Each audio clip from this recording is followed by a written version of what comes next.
പിന്നെ ബാബുസ്വാമി നമ്മൾ നൃത്തമൊക്കെ ചെയ്തിട്ടുള്ളതാ. ആരാണ് ബാബുസ്വാമി എന്നുള്ളതാണ്. അവർക്ക് അങ്ങനെ വേറൊന്നുമില്ല. അപ്പം അതുകൊണ്ട് അദ്ദേഹത്തിൻ്റെ അച്ഛനമ്മയുടെ പേരാണ് ബാബു. റെസ്പെക്റ്റോടുകൂടി ബാക്കിയുള്ളവരൊക്കെ സ്വാമി എന്ന് വിളിക്കണം. അവിടെ ചെന്നപ്പോൾ ബാബുസ്വാമി അവരൊപ്പം ഡാൻസ് കളിക്കുന്ന അന്ന് ആ ടൈമിൽ തന്നെ ബാബുസ്വാമി നാഗിയൊക്കെ വീഡിയോ ഇട്ടിട്ടുണ്ട് എന്നാണ് എൻ്റെ ഒരു ഓർമ്മ. അതുകൊണ്ട് കേട്ടപ്പോൾ എനിക്കൊരു കൗതുകം തോന്നിയില്ല. ഈ കമൻറ്റും മറ്റുള്ളൊക്കെ മോള് ശ്രദ്ധിച്ചിട്ടുണ്ടാവും. പണിയെടുത്തൂടെ ബാബുസ്വാമി എന്നൊക്കെ ചോദിക്കുന്നുണ്ടെങ്കിൽ അവരോടൊക്കെ എനിക്ക് പറയാനുള്ളതേ, ബാബുസ്വാമിക്ക് സുന്ദരിയായ ഒരു സ്ത്രീ അങ്ങേക്ക് പാദപൂജ ചെയ്യുന്നു എന്നുള്ള രീതിയിൽ ഭയങ്കര മോശമായിട്ടുള്ള രീതിയിലാണ് എനിക്ക് അങ്ങ് ഇരിക്കുമ്പോൾ എനിക്കത് പറയാനായിട്ട് ബുദ്ധിമുട്ടുണ്ട്. ചുരുക്കി പറഞ്ഞാൽ ഇന്നത്തെ ലോകത്തിൻ്റെ ഒരു പ്രശ്നം, എന്ത് കാണുന്നോ അത് വിശ്വസിക്കും. ജയൻ പ്രൈം മിനിസ്റ്റർ പറയും, ആ ജയ അതാ കല്ലുകൾ എറിയുന്നു. അപ്പോൾ ജയൻ പറയും, ആ കല്ലുകളെല്ലാം എനിക്ക് മുല്ലപ്പൂ പോലെയാണ്.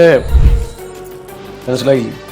അതുകൊണ്ട് ഇതെല്ലാം ഈ കമൻറ്റുകളെല്ലാം ഞങ്ങൾക്ക് മുല്ലപ്പൂവോ അതുപോലെയാണ്. പോപ്പിൻസിന്റെ പുതിയൊരു എപ്പിസോഡിലേക്ക് സ്വാഗതം. ഇന്ന് നമ്മോടൊപ്പം ഉള്ളത് ചണ്ടാള ബാബയാണ്. ബാബാജി നമസ്കാരം. നമസ്തേ. ഇപ്പോൾ ഇൻസ്റ്റഗ്രാം തുറന്നു കഴിഞ്ഞാൽ ബാബാജിയുടെ റീലുകളാണ്. ഇപ്പോൾ അതിനകത്ത് എല്ലാവർക്കും ഒരു ക്വസ്റ്റ്യൻ വന്നേക്കണ എന്താന്ന് വെച്ച് കഴിഞ്ഞാൽ ആരാണ് ബാബുസ്വാമി എന്നുള്ളതാണ്. ബാബുസ്വാമി എന്ന് പറഞ്ഞാൽ ഒരു സാധു മനുഷ്യനാണ്. എല്ലാ ആത്മീയതയുടെ ആചാര്യന്മാരും കുറിക്കും 99% ഒരു ജോലി ഇല്ലാണ്ട് ആത്മീയത മാത്രം ജോലിയാക്കി ജീവിക്കുന്നവരാണ്. ബാബുസ്വാമി എന്ന് പറഞ്ഞാൽ പാലക്കാട് കോർപ്പറേഷൻ്റെ കീഴിൽ അദ്ദേഹം അവിടുത്തെ ഒരു സ്വീപ്പറായിട്ട് ഓടയൊക്കെ വൃത്തിയാക്കില്ലേ, ആ ജോലി ചെയ്യുന്ന ഒരു സാധാരണക്കാരനാണ്. ആ ശമ്പളം കൊണ്ട് അദ്ദേഹം ജീവിക്കുന്ന, മറ്റുള്ളവർക്ക് വേണ്ട സഹായങ്ങൾ ചെയ്യുന്നുണ്ട്. ഒരാളോടും ഭേദമില്ലാണ്ട് എല്ലാവരും ഒരുപോലെ കണ്ടുപോകുന്നു. പിന്നെ ആൾക്കാർ ചോദിക്കേണ്ട ബാബു എന്ന് സ്വാമിക്ക് പേരിടാമുള്ളത്.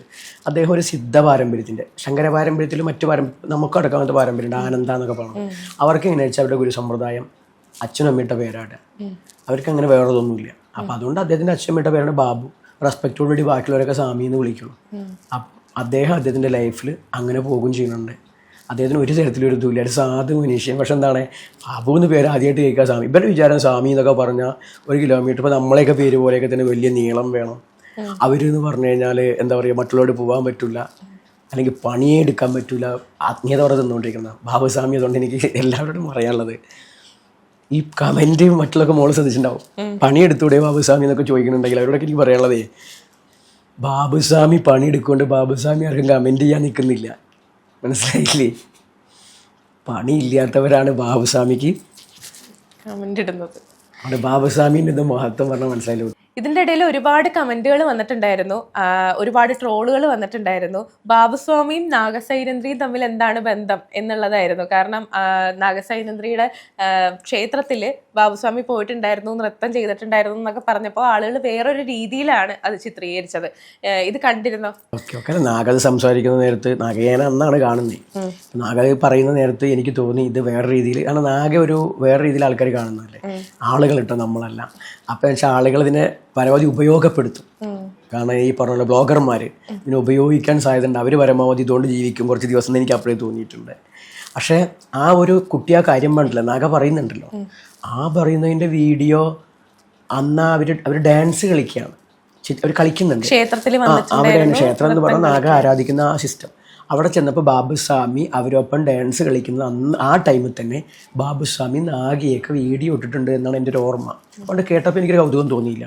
പിന്നെ അവർ പറഞ്ഞ അന്നത്തെ ദിനങ്ങൾ എന്നൊക്കെ പറയുന്നുണ്ടായിരുന്നു. അതെന്താ വെച്ചാൽ നാഗ നന്നായി ഭക്ഷണം വെക്കൂത്രേ, എനിക്കറിയില്ല, ഞാൻ കഴിച്ചിട്ടില്ല. ആ ഭക്ഷണം കഴിച്ച് ബാബുസ്വാമി ചെന്ന് 1 ദിവസം 2 ദിവസം അവിടെ ഉണ്ടായിട്ടുണ്ടായിരുന്നു. അയാൾ പറഞ്ഞല്ലോ. അപ്പോൾ ചട്ടമ്പിസ്വാമികൾ എവിടേക്ക്, ചട്ടമ്പിസ്വാമികൾക്ക് ആശ്രമമൊന്നും വ്യവസ്ഥയൊന്നും ഉണ്ടായിരുന്നില്ല. ചട്ടമ്പിസ്വാമിയുടെ കൃതികൾ തന്നെ പല വീട്ടിൽ നിന്നാണ് കിട്ടുന്നത്.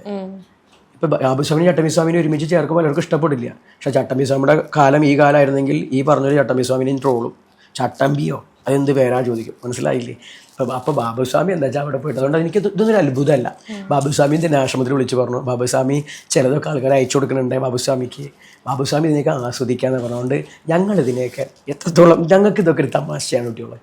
ഇവർ പറയുന്നവർക്കിത് ഒരു ഉപജീവന മാർഗ്ഗമാണ്, ഞങ്ങൾക്കിതൊരു തമാശ. കാരണം ഞങ്ങളൊക്കെ അവരുടെ ചോറുണ്ടാനുള്ളൊരു വകുപ്പായി മാറിയില്ലേ എന്നുള്ളതാണ്. ഇനിയും പറയണം, കാരണം ബാബുസ്വാമിയെ എല്ലാവരും അറിയട്ടെ, നല്ലോണം അറിയട്ടെ. കാരണം മറ്റൊരു തരത്തിലും ബാബുസ്വാമിയെ പ്രൊമോട്ട് ചെയ്യാനൊന്നും ആരുമില്ല. അതായത് പ്രൊമോട്ട് ചെയ്തിട്ട് കാശുണ്ടാക്കണ്ട കേട്ടോ, പണിയെടുക്കുക. എന്നാൽ പോലും 10 ആൾ അറിഞ്ഞോട്ടെ കേരളത്തിൽ ഇങ്ങനത്തെ ഒരു സ്വാമിയുണ്ട്, ആരോടും ഭേദം കാണിക്കാത്തൊരു സാധുവായിട്ട്, എന്തുകൊണ്ടും പ്രതികരിക്കാത്ത, ശിക്ഷവൃന്ദം വന്നിട്ട് ഒന്നും ചെയ്യാത്ത കൊട്ടേഷൻകാർ വരാത്ത ഒരു സാധു. അത്രയും സന്യാസിമാരും ആചാര്യന്മാരും ഒക്കെ ഇരിക്കുന്ന ഒരു വേദിയിൽ അവിടെ നടക്കുന്ന കുറേ കാര്യങ്ങൾ ഇത് സോഷ്യൽ മീഡിയയിലേക്ക് വന്നപ്പോഴേക്കും ആളുകൾ കളിയാക്കുന്ന രൂപേണ അത് ചിത്രീകരിച്ച് അത് സോഷ്യൽ മീഡിയയിൽ ഇങ്ങനെ കുറേ കമൻറ്റുകളും ട്രോളുകളും ഒക്കെ ആയിട്ട് വന്നപ്പോൾ അത് ബാബാജിക്ക് എന്തായാലും ഒരു വിയോജിപ്പ് അതിനകത്ത് ഉണ്ടാവുമല്ലോ. നേരിട്ടിട്ടില്ല. എൻ്റെ ശിഷ്യരാണ് ആകെ ചോദിക്കാനുള്ളത്. നമ്മൾ ആദ്യം ഒരു ആഗ്രഹം പറഞ്ഞതെന്ന് വെച്ചാൽ ആരും VIP കളെയൊന്നും വിളിക്കേണ്ടതില്ല എന്ന് ആദ്യം തീരുമാനിച്ചു. ആരും അങ്ങനെ വേണ്ട. അപ്പോൾ ആരാ നമ്മൾ പറഞ്ഞു നാഗ എന്ന് പറഞ്ഞൊരു സ്ത്രീൻ്റെ, പ്രത്യേകിച്ച് എൻ്റെ ശിഷ്യൻ കണ്ണൻ അവിടെ നൃത്തം കളിച്ച ഡാൻസ് മാഷാണ് അദ്ദേഹം. കേരളത്തിൽ അറിയപ്പെടുന്ന ഒരു നൃത്താധ്യാപകനാണ്. ജഡ്ജൊക്കെ ആയിട്ട് പോകുന്ന, കലോത്സവത്തിലൊക്കെ പോകുന്ന ഒരു അധ്യാപകൻ. എല്ലാവരും അത്യാവശ്യം മേഖലയിൽ ബന്ധപ്പെട്ട ആൾക്കാർ അറിയാം. അപ്പോൾ കണ്ണൻ ഇതിന് മുമ്പ് അവരെ കണ്ടൊരു ഇൻ്റർവ്യൂ എടുത്തിട്ടുണ്ട്. വളരെ ഭംഗിയായിട്ട് അവർ ഇത്രയും കാലം നമ്മൾ ഈ തെറി വേണമൊക്കെ കേട്ടിട്ടുള്ളൂ. അതല്ലാത്തൊരു മുഖം നമ്മൾ കാണുന്നത് കണ്ണൻ്റെ ആ ഇൻ്റർവ്യൂവിലാണ്. അപ്പോൾ ആ തെറി വിളിക്കുന്നു എന്ന് പറയപ്പെടുന്ന ഒരാളുടെ മറ്റൊരു മുഖം ഞാൻ അതോടുകൂടി കണ്ടുകൊണ്ട് തന്നെ എനിക്കത് മനസ്സിലായി. ഒരു വ്യക്തി തന്നോട് പെരുമാറുന്നത് എങ്ങനെയാണോ അതേപോലെ തിരിച്ചു പെരുമാറുന്നു. സ്വാഭാവികമായിട്ടും അതാണ് അവരുടെ ലൈവ് ഒക്കെ എന്ന് എനിക്ക് മനസ്സിലായി. അതോടെ അതുവരെ എനിക്കും ഉണ്ടായിരുന്ന ധാരണ ക്ലോസ് ചെയ്യപ്പെട്ടു. പിന്നെ ആ എൻ്റെ ശിഷ്യനായിരിക്കുന്ന കണ്ണൻ ഇൻ്റർവ്യൂ എടുത്തിൽ മറ്റൊരു മുഖമാണ്. അതാണ് ആ വ്യക്തിയുടെ യഥാർത്ഥത്തിലുള്ള ഭാവം. അതെൻ്റെ ബോധ്യമായി. അതിനുശേഷം കണ്ണൻ ആ വീഡിയോ ആശ്രമത്തിലേക്ക് അയച്ചു. എന്നോട് ഗുരുനാഥൻ പൊറുക്കുമോ, ഗുരുനാഥൻ ഇഷ്ടപ്പെടുമോ ചോദിച്ചു അന്നത്തെ കാലത്ത്. അപ്പം നമ്മൾ നോക്കിയിട്ട് നമ്മൾ പറഞ്ഞത്രേ ഉള്ളൂ, ഇഷ്ടമായത് മാത്രമല്ല എന്നെ അറിയുന്നു എൻ്റെ ശിഷ്യൻ. കാരണം ആരെയും മാറ്റി നിർത്തണ്ട, ഇനി എന്തെങ്കിലും ഉണ്ടെങ്കിൽ തന്നെ അറിഞ്ഞിട്ട് പറയണം. പറഞ്ഞു. അതുകൊണ്ട് ഈ ജയന്തിക്ക് നമ്മൾ ജയന്തി എന്ന് പറഞ്ഞാൽ എൻ്റെ ജന്മദിനമല്ല, ആ ചണ്ടാളേശ്വരൻ്റെ ശങ്കരാചാര്യക്ക് ഉപദേശം കൊടുത്ത ആ ഒരു അവതാര പുരുഷൻ്റെ ജന്മത്തിൽ സ്മരിക്കുന്നതാണ് എൻ്റെ ജന്മദിനം. അതിന് 2 ദിവസം മുമ്പ് കഴിഞ്ഞിട്ടുണ്ട്. ഞങ്ങൾ വീട്ടിലുള്ളവർ മാത്രം ചെയ്തിട്ടാണ് ഭക്ഷണം കഴിച്ചത്. അപ്പോൾ എന്തായാലും അതുകൊണ്ട് തന്നെ ആ ഒരു നാഗയെ എനിക്ക് എൻ്റെ ഇതിലേക്ക് കൊണ്ടുവരണം. എല്ലാവരും പരിഹസിക്കുകയാണ്, ആക്ഷേപിക്കുകയാണ്. ഏതൊരു സിനിമയിൽ പോലും അവരുടെ ശബ്ദം ഞാൻ കേൾക്കുകയുണ്ടായി. ഡ്രൈവറോട് സംസാരിക്കുന്ന വോയിസ് പെണ്ണുണ്ടല്ലൊക്കെ അവരുടെ വോയിസായിട്ട്. അപ്പോൾ ഒരു എന്തൊന്ന് ആലോചിച്ച് നോക്കൂ, കേരളത്തിലെ യേശുദാസും MG ശ്രീകുമാറും പാട്ട് പാടിയിട്ടൊക്കെയാണ് ശബ്ദം അറിയണത്. നാഗേൻ്റെ വോയിസ് മോളിക്കിറക്കം കേട്ടാതെ മനസ്സിലാക്കാം. കണ്ണടച്ചാലും പാട്ട് യേശുദാസിൻ്റെയും മധു ബാലകൃഷ്ണൻ്റെ ഒക്കെ കേട്ട് കഴിഞ്ഞാൽ അത് ആരാ കൺഫ്യൂഷൻ വരും കാണാണ്ടേ. നാഗേൻ്റെ ശബ്ദം നമുക്ക് എല്ലാവർക്കും മനസ്സിലാവും. ശരിക്കും പറഞ്ഞാൽ അതുകൊണ്ടൊന്നുമല്ല, ആ ഒരു ക്യാരക്ടർ നാഗേനെ നമ്മൾ വിളിക്കാൻ പറഞ്ഞു. വിളിച്ചു. വേറെ വയറിലും മറ്റും നമുക്കറിയില്ല കേട്ടോ. നമ്മൾ ആരെയും അറിയിക്കാണ്ട് വിളിക്കല്ലേ, അവരെ ആദരിച്ച് പറഞ്ഞയക്കാന്നാണ് കരുതിയത്. അവർ വന്നപ്പോൾ എന്ത് ചെയ്തു, തലേ ദിവസമാണ് 2-3 യൂട്യൂബർ എന്താ വെച്ചാൽ അവിടെ വിളിക്കുന്നത്. ഞങ്ങൾ നാഗേൻ്റെ ഒപ്പം ഇൻ്റർവ്യൂ എടുക്കാൻ വേണ്ടി നിങ്ങൾക്ക് പ്രശ്നം ഉണ്ടാവില്ല, അവരെടുക്കാൻ വരികയല്ലേ, എടുത്ത് പോയി ഇവിടെ അതാ കരുതിയുള്ളൂ. ബാക്കിയൊക്കെ പിന്നെ എന്താ വെച്ചാൽ അവർക്ക് ഞങ്ങളുടെ അടുത്ത് വന്നപ്പോൾ അവർ പിന്നീട് ഞങ്ങൾ ഇൻ്റർവ്യൂ ചെയ്യാൻ വന്നിരുന്നു വീണ്ടും ഇത് പരിപാടി കഴിഞ്ഞിട്ട്. അപ്പോൾ അവർ വേണമെന്ന് വെച്ചാൽ പിള്ളേർ വേണമെന്ന് വെച്ചാൽ അവർ നാഗടൊപ്പം വന്നേ, അത് കഴിഞ്ഞ് പോകാൻ നിന്നതാ. പക്ഷെ ഞങ്ങളുടെ പരിപാടി കണ്ടപ്പോൾ ഇതുവരെ കാണാത്ത ഓരോ പരിപാടികളും അവർക്കൊരു കൗതുകമായിട്ട് എടുത്തു. അവരപ്പോഴേ കരുതി ഇത്രേ എന്തോ ആവുന്നൊക്കെ ഉള്ളത്. നമ്മളിതൊന്നും കരുതിയിട്ടില്ല. ഞങ്ങൾക്ക് അറിയില്ല. ഞാൻ എപ്പോഴും പറയാറുണ്ട്, ഞങ്ങൾ കാട്ടിൽ കഴിയുന്നവരാ. ഈ വേഷം നോക്കണ്ട, വേഷം നാട്ടിലിറങ്ങുമ്പോൾ നിങ്ങളുടെ പോലെ അല്ലെങ്കിൽ ഞങ്ങളെ ഓടിക്കും. അപ്പോൾ ഞങ്ങൾ കാട്ടിൽ കഴിയുന്നവരെ ഞങ്ങൾ കാട്ടിലേ എന്നുള്ള അർത്ഥമല്ല, ഞങ്ങളുടെ കൾച്ചർ ഉണ്ട് എന്ന് പറഞ്ഞതാ. അത് കഴിഞ്ഞ് ഞങ്ങൾ സമൂഹത്തിൽ ഞങ്ങൾക്ക് നിങ്ങളുടെ ഈ ലോകമൊന്നും ഇല്ല. സത്യസന്ധമായിട്ട് പറയണം, ആളൊക്കെ വേണമെങ്കിൽ വിശ്വസിച്ചാൽ മതി. ഇതിപ്പോൾ നിങ്ങൾ ഇങ്ങനെയൊന്നും കാണിക്കാൻ നമ്മൾ കരുതിയില്ല. അപ്പം സ്വാഭാവികമായിട്ടും ഇങ്ങനെയൊക്കെ വന്നു. അപ്പോൾ വിഷമമുണ്ടോ? ഞാൻ പറയില്ല. എന്താണ് ഓടുന്ന അല്ലെങ്കിൽ ഇതാ ചേരത്തിനുള്ള നാട്ടിൽ നിന്നാൽ ചേരത്തിൽ നടുക്കഷ്ണം കഴിക്കണമെന്നോ, ഓടുന്ന പട്ടിക്ക് വരുമ്പോൾ മുമ്പേ എന്നൊക്കെ പറഞ്ഞിട്ടില്ലേ. അപ്പോൾ ഇതിനനുസരിച്ച് പോകണം. അതിനെ ആക്സെപ്റ്റ് ചെയ്യാൻ എനിക്ക് പറ്റിയില്ലെങ്കിൽ ഞാനിരുത്ത ഈ ആത്മീയ കുപ്പായത്തിന് അർത്ഥമില്ലാണ്ടാവുക. ആകെ വിളിച്ചത് ഇതുകൊണ്ടാണ് മോളെ. ഇപ്പൊ ഈ നാഗസൈരന്ത്രി ദേവി അല്ലെങ്കിൽ അവരെ ആരാധിക്കുന്ന കുറച്ച് ആൾക്കാരെ നമ്മളിങ്ങനെ സോഷ്യൽ മീഡിയയിൽ തന്നെ ഇങ്ങനെ കാണുന്നുണ്ടായിരുന്നു. അങ്ങനെ ആരാധിക്കുന്നത് കൊണ്ട് എന്തെങ്കിലും അർത്ഥമുണ്ടോ, അല്ലെങ്കിൽ അവരങ്ങനെ ആരാധിക്കേണ്ട ഒരു സ്ത്രീയാണോ? നമ്മുടെ ആശ്രമത്തിലേ, ചന്ദ്രബാബുയുടെ ആശ്രമത്തിൽ ശ്രീകോവിലൊന്നുമില്ല. മുറ്റത്ത്, അതെന്ന് മുറ്റത്ത് ഞാൻ സഞ്ചരിക്കുന്നവരെയോ കൊണ്ട് അത്യാവശ്യം വലിപ്പമുണ്ട്. ഒരു ശിവലിംഗം എന്ന് നിങ്ങൾ വിളിപ്പിക്കുന്ന ഞങ്ങൾ ജീവലിംഗം എന്ന് പറയുന്ന ഒരു സംഭവം. അതാണ് ഞങ്ങൾക്ക് ശരിക്കും ചണ്ടാളേശ്വരൻ. ആ ജീവലിംഗം അത് ഉണ്ടാക്കിയിരിക്കുന്നത് ഞാൻ ഇങ്ങനൊരു സ്ഥലത്ത് നോക്കിയപ്പോൾ നമ്മൾ താമസിച്ചിരുന്ന വീട്ടിൽ, ഇപ്പോഴല്ല ജനിച്ച വീട്ടിൽ, കുറേ വൃത്തികേടായിട്ട് പാത്രം കഴുകിയിട്ട് മുട്ടകേട് വൃത്തികേടായി കിടക്കുന്ന മണ്ണ് കണ്ടു. അപ്പോൾ എനിക്ക് തോന്നിയ അടുത്ത് ഒരു ശിവലിംഗം പോലെ ഉണ്ട്. അതെടുക്കാൻ തോന്നി. അതിന് എന്തെടുത്ത് വെച്ചൊന്നുമില്ല, അല്ലാണ്ട് കുറേ സ്ഥലവും ഇല്ല, 5 സെൻറ്റ് എടുത്തിട്ട് വേണം. അപ്പോൾ എടുത്ത് കുറച്ച് ശിവലിംഗം പോലെ ഉണ്ടാക്കി. അതാണ് ഇപ്പോഴും ആശ്രമത്തിലുള്ളത്. അതെന്ന് വെച്ചാൽ പൊട്ടിപ്പോയിരിക്കാൻ സിമെൻറ്റോട് ജസ്റ്റ് ആയിട്ടൊന്ന് പ്ലാസ്റ്റർ ചെയ്ത് വെച്ചിട്ടുണ്ട്. ഇപ്പോൾ എല്ലാവരും അതിന് തൊഴുന്നുണ്ട്. അതിൽ അർച്ചന നടത്തുന്നുണ്ട് ഒക്കെ. അവിടെ എല്ലാവരും ഒരുപാട് ഭക്തരൊന്നുമല്ല, ശിഷ്യരൊക്കെ അത് കീപ്പ് ചെയ്ത് പോകുന്നുണ്ട്. പുറത്താണ്, ശ്രീകോവിലൊന്നുമല്ല, കാക്ക കാഷ്ടികയൊക്കെ ചെയ്യുന്ന ഒരു സ്ഥലത്ത് തന്നെയാണ്. അതുകൊണ്ടൊക്കെ ഞാൻ കൊടുക്കുന്ന സന്ദേശം എത്ര മോശപ്പെട്ടതാണെങ്കിലും, മോശം എന്ന് പറഞ്ഞാൽ മറ്റുള്ളവരുടെ വീക്ഷണമായിരിക്കും, എനിക്കല്ല വേണത്. അത് വേണ്ട വണ്ണം നമ്മൾ ഉപയോഗപ്പെടുത്തിയാൽ, നേരെ ഇരുത്തി വെച്ചാൽ അത് ആരാധിക്കപ്പെടും. ചീഞ്ഞ മണ്ണിനെയും തൊഴും, ചീഞ്ഞ മണ്ണാണെന്ന് അറിഞ്ഞുകൊണ്ടും അല്ലാണ്ട് ചീയൽ മാറ്റിയിട്ടും തൊഴാം. നാഗയെ സംബന്ധിച്ച് നാഗേനെയൊക്കെ നാഗസൈരന്ത്രി ദേവി അവർക്കിഷ്ടമുള്ള പേര് അവർക്ക് ഇടാലോ, അതിനൊന്നും എതിരല്ല ഭരണഘടന. നമ്മൾ വേണമെങ്കിൽ വിളിച്ചാൽ മതി, അല്ലെങ്കിൽ അവർ വിളിക്കണ്ട. അവർ വേണമെന്ന് വെച്ചാൽ അവരവിടെ ആരോടെ പറഞ്ഞു എന്ന് കേട്ടു, എന്നെ ചേച്ചി എന്ന് പോലെ ദേവി എന്ന് വിളിക്കണം എന്ന്. അവർ ദേവിയാണ്, ദേവി എന്ന അർത്ഥത്തിലാണോ എനിക്കറിയില്ല, പേരാവും ചിലപ്പോൾ. ഞാൻ ഇതിൽ നാഗാമ്മ എന്നാണ് വിളിച്ചത്. അമ്മ പറഞ്ഞാൽ സ്ത്രീകളൊക്കെ അമ്മയായി കാണുന്ന സംസ്കാരമാണ് എൻ്റെ ദ്രാവിഡ സംസ്കാരം. എൻ്റെ ദ്രാവിഡ സംസ്കാരം മറ്റുള്ള സംസ്കാരത്തിലുണ്ടൊക്കെ അറിയില്ല. അമ്മ തായേ എന്നാണ് ഞങ്ങൾ മകളേനെയും പെങ്ങളേനെയും ഒക്കെ വിളിക്കുക. അപ്പം അവിടെ അതുകൊണ്ട് നാഗാമ്മ എന്ന് വിളിച്ചു. അല്ലാണ്ട് ഞാൻ ആരെയും അമ്മ എന്ന് വേറെ രീതിയിലൊന്നുമല്ല വിളിക്കുന്നത് കേട്ടോ. അപ്പം അങ്ങനെ വിളിച്ചു. അതുപോലെ ആയിരിക്കും അവർ ദൈവമായിട്ടൊക്കെ കാണുക എന്ന് പറഞ്ഞു കഴിഞ്ഞാൽ എനിക്കറിയില്ല, എന്നെ കാണുന്നവരുണ്ട്. ഉണ്ടെങ്കിൽ കുഴപ്പം എന്താ? നിങ്ങൾ എവിടെ ഇരിക്കുന്ന കല്ലിനെ ദൈവമായിട്ട് കാണുന്നില്ലേ? ലോഹത്ത് ദൈവമായിട്ട് കാണുന്നില്ലേ? ഏതോ സ്ഥലത്തിൽ ചുമര് കെട്ടി ഉയർത്തി അതിൻ്റെ ചുറ്റോളം ദൈവമാണെന്നിട്ട് ചുറ്റുന്നില്ലേ? ദൈവം എന്ന് വേണ്ടി മരക്കഷ്ണം കൂട്ടിച്ചിട്ടിട്ട് അതിൽ ചെയ്യുന്നില്ലേ? ഇത് യുക്തിവാദികൾ പരിഹസിക്കുന്നില്ലേ? ഞാൻ ഈ സ്വരങ്ങളൊന്നും ഉപയോഗിച്ചത് എൻ്റെ രീതിയല്ല. ഞാൻ ഈ പറഞ്ഞതിനെയൊക്കെ റെസ്പെക്ട് ചെയ്ത് ആദരിക്കുന്ന ആളാണ്. പക്ഷെ ഞാൻ വ്യൂ ആണ് പറഞ്ഞത്. സോഷ്യൽ മീഡിയയിൽ അത്രയും ഇപ്പൊ തെറി വിളിക്കുക അല്ലെങ്കിൽ അങ്ങനെയുള്ള കാര്യങ്ങളൊക്കെ പറയുന്നത് കൊണ്ടായിരിക്കാം നമുക്ക് ഒരു എന്താ പറയാ, നമുക്ക് അക്സെപ്റ്റ് ചെയ്യാനായിട്ട് അങ്ങനെ പറ്റാത്തത്. എന്ന് വെച്ച് അക്സെപ്റ്റ് ചെയ്യുന്നത് തെറ്റാണെന്നോ അങ്ങനെയൊന്നുമല്ല ഞാൻ പറഞ്ഞത്. പൊതുവെ എല്ലാവർക്കും അങ്ങനെ ഒരു സംശയം അന്ന് നിലനിന്നിരിക്കും. അവിടെയാണ് കുട്ടി ഈശ്വരവിശ്വാസം ഉണ്ട് എന്ന് പറഞ്ഞ അമ്പലങ്ങളും പള്ളികളും ഒക്കെ കയറി ഇറങ്ങുന്ന ഈ ഗുരുക്കന്മാർ, അമൃതാനന്ദമയ്യെ കാണുന്നവർ, സായിബാബയെ കാണുന്നവർ, അങ്ങനെയുള്ള സായിമാരെയും ഒക്കെ കാണുന്നവരും, സ്വന്തം അച്ഛനമ്മമാരെ പോലും, അച്ഛൻ കള്ളു കുടിച്ചാലും അച്ഛനാണെന്ന് എഴുതി ആദരിക്കുന്നവരൊക്കെ തന്നെയാണ് ഈ കുട്ടീനെയും കുറ്റം പറയുന്നേ, ആക്ഷേപിക്കുന്നേ. അതെന്താ വെച്ചാൽ നമുക്ക് ഉൾക്കൊള്ളാൻ പറ്റില്ല എന്നാണ്. നമുക്ക് ഉൾക്കൊള്ളാൻ പറ്റില്ലെങ്കിൽ നമ്മളത് കാണാതിരുന്നാൽ പോരെ, അപ്പോൾ തുറന്നാൽ കാണുമെന്ന് പറയും. അതിന് സ്കിപ്പ് ചെയ്യുക എന്ന് പറയുന്നത് ചില ജനറേഷൻ. അങ്ങനെ പോയാൽ മതി. ഇത് അതിൻ്റെ അടിയിലാണ് കമൻറ്റ് ചെയ്ത് വെക്കേണ്ട ആവശ്യമുണ്ടോ? അത് അപ്പോൾ അങ്ങനെ ചെയ്യുമ്പോൾ ഞങ്ങൾക്കൊക്കെ എതിരുണ്ടോ? ഒരെതിരായിപ്പോയല്ലോ.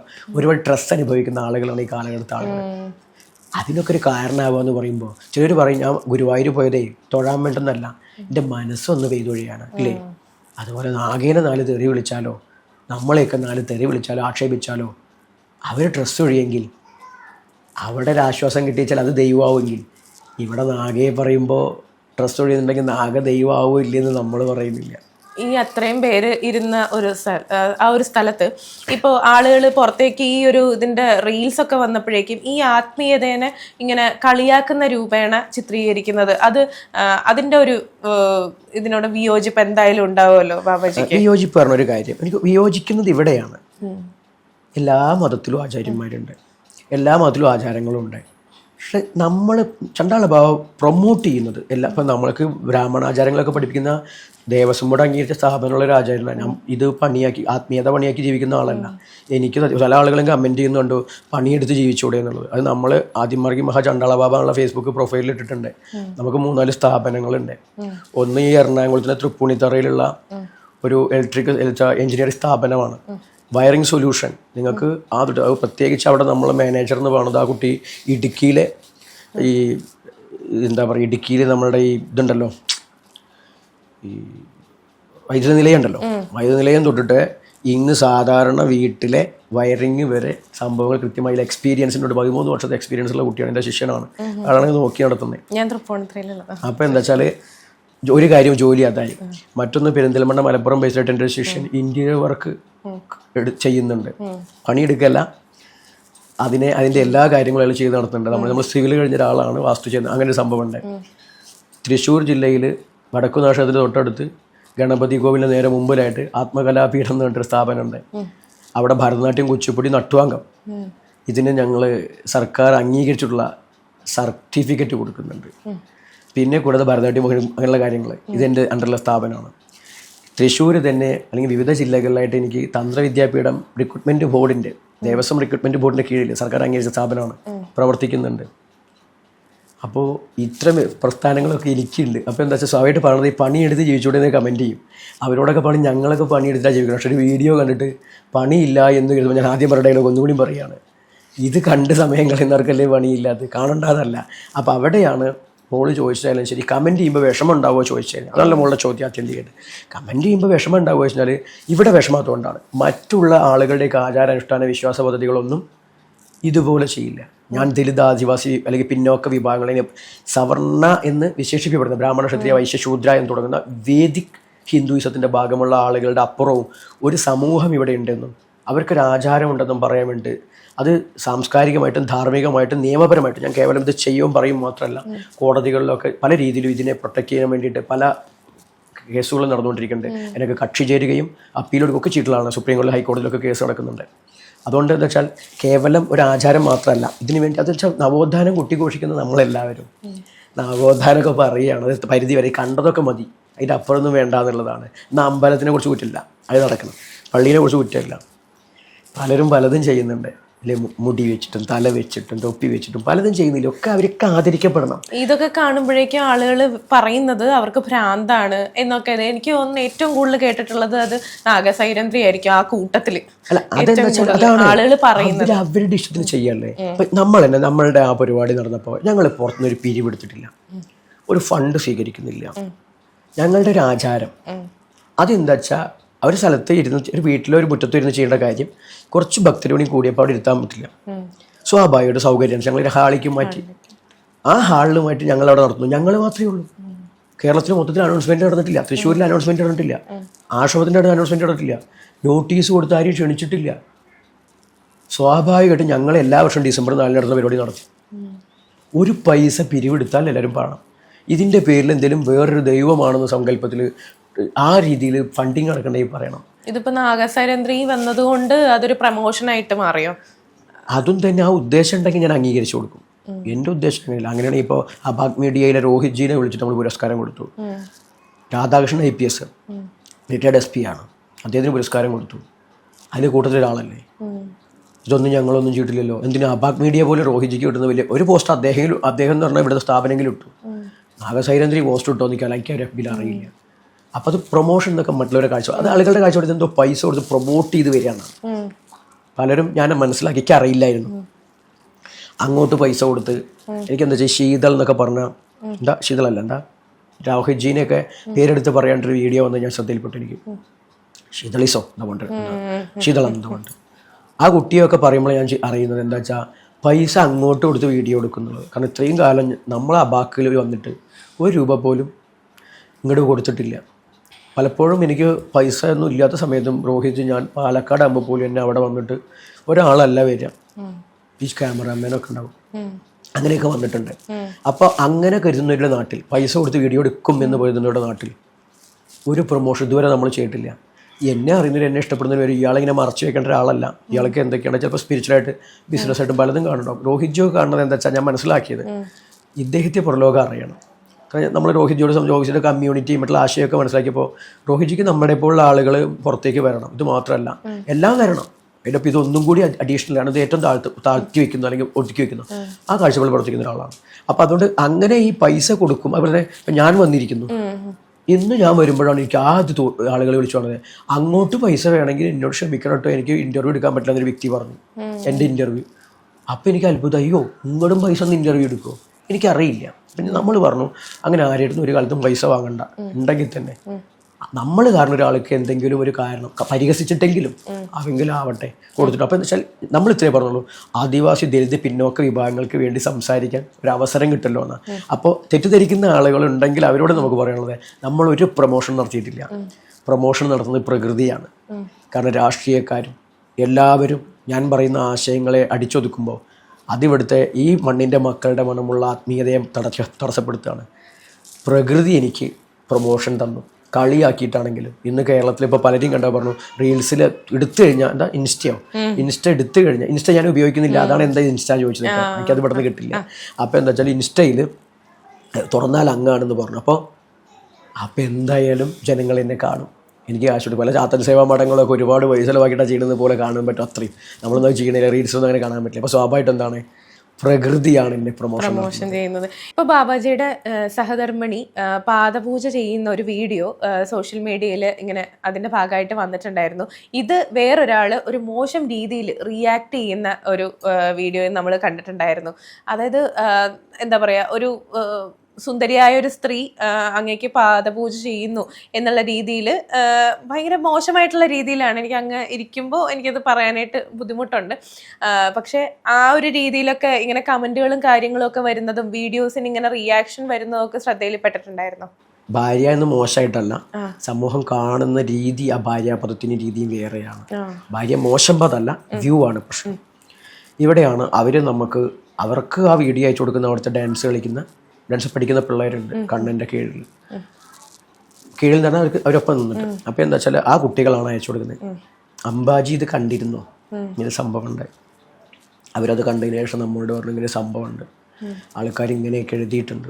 ഒന്നെന്താ വെച്ചാൽ എനിക്ക് തോന്നുന്നു ഒരു പറഞ്ഞൊരു വാക്ക് ശരിയാണെങ്കിൽ, ഇങ്ങനെ പൂജിക്കുന്ന ഒരാൾ കുറച്ച് കഴിഞ്ഞാൽ ഇപ്പം നടക്കുന്ന പോലെ കേസ് കൊടുക്കരുതേ, പിന്നെ ഗർഭം ധരിക്കും എന്നൊക്കെ പറഞ്ഞിട്ട് പരാതി കൊണ്ട് പോകരുതേ. അപ്പോൾ ഇതൊക്കെ അയച്ചു കൊടുക്കണം. അപ്പം അംബാജി എന്നാണ് നമ്മളവരെ വിളിക്കുക. അതാ പറഞ്ഞത്, നമ്മളെല്ലാവരും അമ്മയെന്ന് വിളിക്കുന്നത് പെറ്റമ്മ ഭാവത്തിലല്ല കേട്ടോ. ഭാര്യ ഓരോ സമയത്തുണ്ട്, കാര്യേഷ് മന്ത്രി എന്നൊക്കെ പറഞ്ഞിട്ടുള്ള പ്രമാണമുണ്ട്, എന്തിലാവട്ടെ. അപ്പോൾ എന്തായാലും ശരി, അവർ നമ്മളോട് തന്നെ പറയുകയാണ്, അങ്ങനെയാണെങ്കിൽ ഇപ്പം ഞാൻ 3 തവണ കേസ് കൊടുക്കണ്ടേ. അപ്പം പിള്ളേരും തന്നെ ഈ ഡാൻസ് പഠിക്കുന്ന പിള്ളേർ ഇത് എഴുതട്ടെ ചോദിച്ചു. അപ്പം പിന്നെ ഇവിടെ നിന്ന് നിങ്ങൾ എന്താ വെച്ചാൽ ചെയ്തോളൂ, അതിലൊന്നും ആവശ്യമില്ല, എഴുതണോരറിയാം. ചില ആളുകൾ അതുപോലെ തന്നെ അവനും അവൻ്റെ പെങ്ങളും കാശുണ്ടാക്കാൻ ഇറങ്ങിയിരിക്കാന്ന് കമന്റ് ഇട്ടുള്ളൂ എന്ന് പറയാം. സഹധർമ്മിണിയാണെന്നുള്ളത് അറിയില്ല, പെങ്ങളല്ല സ്ത്രീ. അപ്പോൾ എന്താ വെച്ചാൽ 37 പറഞ്ഞു. അപ്പോൾ പോയി പെങ്ങളായി. ചുരുക്കി പറഞ്ഞാൽ ഇന്നത്തെ ലോകത്തിൻ്റെ ഒരു പ്രശ്നം, എന്ത് കാണുന്നോ അത് വിശ്വസിക്കും. നിങ്ങളൊരു സിസ്റ്റത്തിന് പോലും, ഒരു കമ്പ്യൂട്ടർ, അതിന് പോലും ഒരു വൈറസുള്ളൊരു സാധനം കൊടുത്താൽ അതിങ്ങനെ വട്ടം ചുറ്റിയിട്ടും പറഞ്ഞിട്ടും ഇരിക്കും. എന്താണ് വൈറസ് പ്രോബ്ലം ഉണ്ട്. മനുഷ്യന് മറ്റൊരു കാലത്തിലൂടെ കടന്നു പോകുമ്പോൾ അവന് ശരിയും തെറ്റും തിരിച്ചറിയുന്നില്ല. ഒരു സെക്കൻഡിലുള്ളൊരു സാധനം കണ്ടു കഴിഞ്ഞാൽ അത് വെച്ചിട്ട് ഒന്നും ഇളക്കരുത്. ആനപ്പിണ്ടം കണ്ടു എന്നുള്ളത് കൊണ്ട് അത് കാടാണെന്ന് കരുതരുത്. ഉത്സവത്തിന് കൊണ്ടുവന്നായിരിക്കാം, അല്ലെങ്കിൽ നമ്മളുടെ ജയസൂര്യയുടെ സിനിമ പോലെ ചന്ദനം തിരികെ കൊണ്ടുവന്നതായിരിക്കും. മനസ്സിലായി, ചന്ദനത്തിൽ കൊതുക് തിരികെ കൊണ്ടുവന്നതായിരിക്കും. അത്തരം ആളുകൾ അത്രയുള്ളതുകൊണ്ട് നമ്മളൊന്നിത് എൻ്റെ ഒപ്പമുള്ള ആൾ പറഞ്ഞാൽ എന്നെ പോലെ തന്നെ ആയിരിക്കും. പ്രത്യേകിച്ച് ഞങ്ങൾ ഇതിനു മുമ്പ് ഇവിടെ വീഡിയോ വന്നിട്ടുണ്ട്. ഞങ്ങളുടെ ജീവിതം എന്ന് പറഞ്ഞു കഴിഞ്ഞാൽ പരസ്പരം ആദരിച്ച് ബഹുമാനിച്ചിട്ട് മനുഷ്യത്വം കണ്ടുകൊണ്ടാണ്. തെറ്റും പിടക്കവും ഒക്കെ ഉണ്ടായിരിക്കും, അത് റെസ്പെക്റ്റ് ചെയ്ത് പോകുന്നവരാണ് പരസ്പരം. അല്ലാണ്ട് മറ്റുള്ളൊരു കുടുംബം പോലെയല്ല. മറ്റുള്ളൊരു കുടുംബം അങ്ങനെ അല്ലാന്നും അല്ല വേണം അവർ നിർത്തിയിരിക്കരുത്. നമ്മളുടെ ഇങ്ങനെയാണ്, ഇതുപോലെ ആയിരിക്കും മറ്റുള്ളവരെന്ന് അറിയില്ല. അതുകൊണ്ട് ഞങ്ങൾ ഇതൊക്കെ എന്താണ്, പണ്ട് ഒരു കോമഡിയിലെ ഒരു മിമിക്സിൻ്റെ ഒരു കാസറ്റ് ഇറങ്ങി. അപ്പോൾ അതിൽ ജയനും നസീറും ഇങ്ങനെ സംസാരിക്കുകയാണ്. അപ്പോൾ അവർ എന്തുകൊണ്ടാണ് എന്തോ ഒരു യുദ്ധം, ഈ ഇടി നടക്കുമല്ലോ. അപ്പോൾ എന്താ പറയുക, പ്രേം നസീർ പറയും, ജയ അതാ കല്ലുകൾ എറിയുന്നു. അപ്പോൾ ജയൻ പറയും, ആ കല്ലുകളെല്ലാം എനിക്ക് മുല്ലപ്പൂ പോലെയാണ്. മനസ്സിലായില്ലേ? അതുകൊണ്ട് ഇതെല്ലാം, ഈ കമൻറ്റുകളെല്ലാം ഞങ്ങൾക്ക് മുല്ലപ്പൂവോ അതുപോലെയാണ്.